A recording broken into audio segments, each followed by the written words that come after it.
इस audio book summary को शुरू करने से पहले आपको हम यह बताना चाहते हैं कि यह बुक समरी किसके लिए है। यह बुक समरी उनके लिए है जो नए जमाने के बिजनेस मॉडल को समझना चाहते हैं और वे जो कामयाब स्टार्टअप की कहानियां पढ़ना चाहते हैं और वे जो एक एंटरप्रेन्योर है। ब्रैड स्टोन अमेरिका के एक जर्नलिस्ट है। वे एक बेस्ट सेलिंग लेखक भी हैं जो अपनी किताब द एवरीथिंग स्टोर के लिए जाने जाते हैं। यह किताब आपको क्यों पढ़नी चाहिए? कितनी बार आपके माता पिता ने आपसे कहा है कि अजनबी लोगों के साथ गाड़ी में मत बैठो, अजनबी लोगों के पास मत जाओ। यह तो हम सभी ने सुना है, लेकिन कुछ बागी लोगों को यह बातें समझ में नहीं आई और उन्होंने उबर और एयरबीएन जैसी कंपनियां बना दी जिसकी मदद से आप एक अजनबी की गाड़ी में बैठकर कहीं भी जा सकते हैं और किसी भी देश में एक अजनबी के घर में रह सकते हैं। यह दो कंपनियां अपने आप में नायाब है क्योंकि यह सिर्फ कंपनियां ही नहीं है बल्कि एक पूरा बिजनेस मॉडल है। इस किताब में हम देखेंगे कि यह बिजनेस मॉडल कैसे काम करता है और यह किताब हमें उबर और एयरबीएन की कामयाबी की कहानी सुनाती है। साथ ही साथ यह हमें बिजनेस से जुड़ी नैतिकता के बारे में भी कुछ बातें बताती है। तो आइए इस बुक समरी को हम सुनकर क्या सीखेंगे उसके बारे में समझते हैं। उबर और एयरबीएन की शुरुआत किस तरीके से हुई थी, उबर और एयरबीएन को किस तरीके की समस्याओं का सामना करना पड़ा, बिजनेस में नैतिकता का होना क्यों जरूरी है। तो इन सारे क्वेश्चन का जवाब हम वीडियो के अंत तक दे देंगे, तो आप इस वीडियो को कंटिन्यू पूरा सुनते रहिए। नए जमाने के स्टार्टअप को हम स्टार्टअप नहीं बल्कि अप स्टार्टअप कहते हैं। दुनिया में इस वक्त दो कंपनियां हैं जो कि बहुत कम समय में $1 बिलियन का बिजनेस करने लगी। यह दो कंपनियां हैं एयरबीएन और उबर। इन दोनों कंपनियों को यूनिकॉर्न भी कहा जाता है क्योंकि एक स्टार्टअप होने के बाद भी यह $1 बिलियन में पहुंचकर बड़ी कंपनियों से प्रतियोगिता करने लगी। इन दोनों कंपनियों की खास बात है कि दुनिया भर में फैले होने के बावजूद भी इनके पास खुद का कोई एसेट नहीं है। एयरबीएन देखने में दुनिया की सबसे बड़ी होटल कंपनी लगती है, लेकिन उसके पास भाड़े पर देने के लिए खुद का एक भी कमरा नहीं है। ठीक उसी तरह से उबर देखने में दुनिया की सबसे बड़ी कार सर्विस कंपनी लगती है, लेकिन उसके पास खुद की एक भी टैक्सी या गाड़ी नहीं है। ये दोनों कंपनियां अपनी टेक्नोलॉजी की वजह से ही जल्दी दुनिया में फैल गई। 2016 में एयरबीएन की कीमत $30 मिलियन थी और उबर की कीमत $68 मिलियन थी। एयरबीएन को इतनी तेजी से बढ़ने के लिए पैसा सिकोया कैपिटल नामक की एक वेंचर कैपिटल फर्म ने दिया था। सिकोया ने गूगल और व्हाट्सएप में भी पैसे लगाए हैं, लेकिन एयरबीएन से जो फायदा उसे मिल रहे हैं उसके सामने गूगल और व्हाट्सएप से मिलने वाले फायदे कुछ भी नहीं है। एयरबीएन और उबर की कामयाबी ने दुनिया के बिजनेस करने के तरीके को बदल कर रख दिया है। आने वाले सबक में हम इसके बारे में और जानेंगे।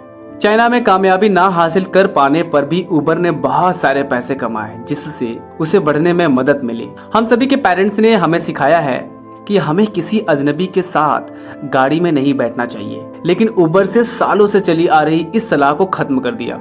इसकी शुरुआत सैन फ्रांसिस्को में क्लॉनिकल नामक एक व्यक्ति ने एक कार सर्विस की तरह से की थी। वहाँ पर उस समय बहुत कम कार चलती थी जिससे लोगों को बहुत परेशानी होती थी। इसलिए उबर ने काम पर जाने वाले जवान लोगों के लिए यह कार सर्विस चालू की। लोगों को उनकी यह सर्विस काफी पसंद आई क्योंकि उन्हें अब घंटों सड़क पर खड़े होकर टैक्सी का इंतजार नहीं करना पड़ता था। लेकिन अभी यह कामयाबी ज्यादा समय तक नहीं रही। धीरे धीरे नकल करने वाले लोग भी मार्केट में उतर आए। इनमें से एक कंपनी थी लिफ्ट। उबर को लिफ्ट के आ जाने से खतरा महसूस हुआ और उसने तेजी से फैलकर मार्केट पे कब्जा करने का प्लान बताया। उबर ऐप बहुत ही अच्छा था और इस वक्त उसके पास बहुत से ग्राहक थे। इस वजह से वो बहुत तेजी से एक्सपैंड कर गई। सिर्फ अमेरिका में ही नहीं, उसने यूरोप में भी अपना कब्जा जमाया, लेकिन चाइना में उन्हें मुंह की खानी पड़ी। चाइना में उबर एक बार के लिए कामयाब हो गई थी, लेकिन बाद में एक चाइनीज कंपनी दीदी चुकिंग उभर कर आ गई। यह कंपनी भी उबर की तरह ही लोगों को कार सर्विस दे रही थी और यह अचानक से 400 शहरों में फैल गई, जबकि उबर अब तक सिर्फ 100 शहरों तक ही सीमित थी। क्लॉनिकल को लग गया कि वहां पर वे कामयाब नहीं हो सकते, इसलिए क्लॉनिकल ने अपने सारे ऑपरेशंस को दीदी चुकिंग को बेच दिए। इसके बाद में उन्हें दीदी चुकिंग में 17% शेयर मिल गया। इसी 17% के शेयर से उन्होंने अरबों डॉलर कमाए और टेक कंपनियों के शहर में बहुत सारा नाम कमाया। इसके अलावा इससे मिलने वाले पैसे से उबर ने खुद को और ज्यादा एक्सपैंड किया। एयरबीएन ने बहुत नीचे से शुरुआत की, लेकिन आज वो सबसे ऊपर है। अजनबी के गाड़ी में बैठना तो एक बार के लिए ठीक भी था, लेकिन किसी अजनबी के घर में रात बिताना यह तो बिल्कुल सही नहीं माना जाता था, लेकिन एयरबीएन ने इस सलाह को भी खत्म कर दिया। एयरबीएन की शुरुआत तब हुई थी जब इसके फाउंडर ब्रायन चैक्सी एक प्रोजेक्ट पर काम कर रहे थे और उनके पास रहने के लिए कोई जगह नहीं थी। उनके पास होटल में कमरा बुक करने भर के पैसे भी नहीं थे, इसलिए उन्होंने अपने एक दोस्त को पैसे दिए और उसके घर में सोफा पर जाकर रात बिताई। यहाँ पर ब्रायन के दिमाग में एक आइडिया आया। दुनिया भर में बहुत से लोग हैं जिनके घर में एक या ज्यादा उससे कमरा खाली रहता है। अगर हर कोई इसी तरह से उस कमरे को भाड़े पे दे दे तो टूरिस्ट को सस्ते में कमरे मिल जाएंगे और घर के मालिक को किराया। अगर हम किसी तरह से इन दोनों को जोड़ दे तो हम काफी पैसे कमा सकते हैं। इसके अलावा जब टूरिस्ट किसी दूसरे देश में जाते हैं तो वे वहाँ के कल्चर को नहीं समझ पाते। अगर वे वहाँ पर रहने वाले लोगों के घर में रहेंगे तो वे उस देश के लोगों के साथ मिलजुल पाएंगे और उनके यहाँ के कल्चर को समझ पाएंगे।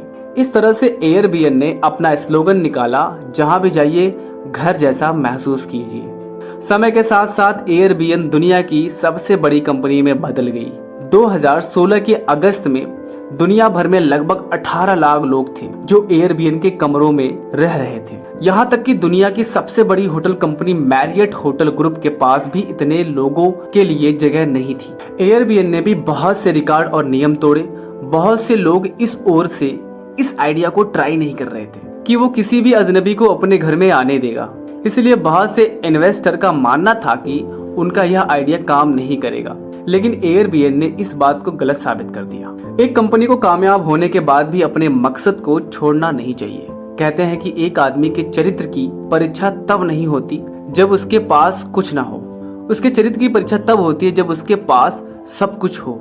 जब कंपनियां शुरू होती हैं तब उनके फाउंडर दुनिया बदलने का ख्वाब लेकर मार्केट में उतरते हैं, लेकिन जैसे जैसे वे कामयाब होते हैं वे पैसा और पावर के पीछे भागने लगते हैं और अपने मकसद से भटक जाते हैं। शुरुआती दिनों में एयरबीएन का सामना सैम और ब्रदर्स से हुआ था, जो कि ओरिजिनल कंपनियों के ऐप की नकल करते थे और फिर मार्केट में जाकर उनसे ही प्रतियोगिता करने लगते थे। लेकिन एयरबीएन उनके झांसे में नहीं फंसा। उसने अपने ऐप को लाजवाब बनाने की पूरी कोशिश की, जिससे उसकी नकल कर पाना नामुमकिन हो गया। सैमुअल्स का नकली ऐप विंडो उसके सामने टिक नहीं पाया। इसके अलावा एयरबीएन ने अपने कर्मचारियों को काम करने के लिए एक अच्छा माहौल भी दिया। वे हर किसी से सलाह लेते थे और अपने हर कर्मचारी को महत्व देते थे। लेकिन एयरबीएन को अब भी सैमुअल्स से खतरा हो सकता था, इसलिए उन्हें यह सारे काम करते रहने चाहिए। दूसरी तरफ उबर अपने ड्राइवरों के साथ अच्छे से बर्ताव नहीं करता था। वो उन्हें यूनियन बनाने नहीं देता या फिर अच्छे माहौल में काम करने की सुविधा नहीं देता। इससे यह साफ देखने को मिलता है कि उबर अपने मकसद से भटक रहा है। इन दोनों कंपनियों के हाथ में आज जितनी ताकत है उससे ये आने वाले पीढ़ियों के बिजनेस करने के और सोचने के तरीकों को बदल कर रख सकते, लेकिन यह तभी हो पाएगा जब वे अपनी इस ताकत का इस्तेमाल अच्छे कामों के करने के लिए करेंगे। अगर वे भी पैसे और पावर की दौड़ में शामिल हो जाएंगे तो भविष्य का सुनहरा हो पाना मुश्किल है। हमें अब तक यह नहीं पता है कि क्लॉनिकल और ब्रायन आने वाले वक्त में क्या करेंगे। बस उम्मीद की जा सकती है कि वे अपनी ताकत का इस्तेमाल सही कामों के लिए करें। तो फाइनली समय हो गया है कंक्लूजन्स का। एयरबीएन और उबर दोनों कंपनियों ने टेक्नोलॉजी की मदद से दुनिया भर में बहुत जल्द बहुत ज्यादा कामयाबी हासिल कर ली है। खुद के एसेट्स ना रखकर भी उन्होंने दुनिया भर के लोगों के एसेट्स का इस्तेमाल करके उन्हें एक दूसरे से जोड़ने की कोशिश की है। लेकिन क्या वे अपनी इस ताकत का इस्तेमाल अच्छे कामों के लिए करेंगे, यह तो आने वाला वक्त ही बता सकता है। तो दोस्तों, द अपस्टार्ट बुक समरी आपको कैसा लगा और आपको कोई भी सवाल या सुझाव हो तो मुझे नीचे कमेंट्स में जरूर बताएं और इस बुक समरी को अपने दोस्तों के साथ शेयर करें। आप जिस बुक समरी को सुनना चाहते हैं कमेंट्स में जरूर लिखें और हमारे यूट्यूब चैनल कॉन्कर दुनिया को सब्सक्राइब जरूर करें।